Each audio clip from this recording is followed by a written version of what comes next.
ফিলিস্তিনের গাজা উপত্যকার যুদ্ধ শেষ করতে যুক্তরাষ্ট্রের প্রেসিডেন্ট ডোনাল্ড ট্রাম্প প্রস্তাবিত যে শান্তি পরিকল্পনা দিয়েছেন, সেই পরিকল্পনার পক্ষে জাতিসংঘের নিরাপত্তা পরিষদের খসড়া প্রস্তাব গৃহীত হয়েছে। সোমবার অনুষ্ঠানে ভোটাভুটিতে প্রস্তাব পাশ হওয়ার পর বিশ্বব্যাপী আলোচনা জন্ম দিয়েছে। ভোট গৃহীত হওয়ার পর ট্রাম্প তার সামাজিক যোগাযোগ ট্রুথ ইজ সোশ্যাল পোস্ট করে বলেন, এটি অভাবনীয় একটি ভোট এবং বিশ্বশাসীর জন্য ঐতিহাসিক মুহূর্ত। তিনি জানান, এই সিদ্ধান্তের মাধ্যমে তার নেতৃত্ব গঠিত বোর্ড অব পিস বা শান্তি বোর্ডকে আন্তর্জাতিক স্বীকৃতি দেওয়া হয়েছে।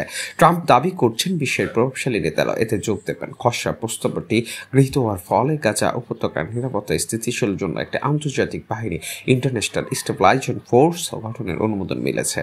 ট্রাম্পের নিরাপত্তা পরিষদের স্থায়ী চীন, রাশিয়া, যুক্তরাষ্ট্র, ফ্রান্স সহ মোট 15 দেশকে ধন্যবাদ জানান। পাশাপাশি সদস্য না হয়ে সমর্থন দেওয়ার জন্য কাতার, মিশর, তুরস্ক, সৌদি আরব, জর্ডান সহ কয়েকটি দেশকে বিশেষভাবে ধন্যবাদ জানিয়েছেন।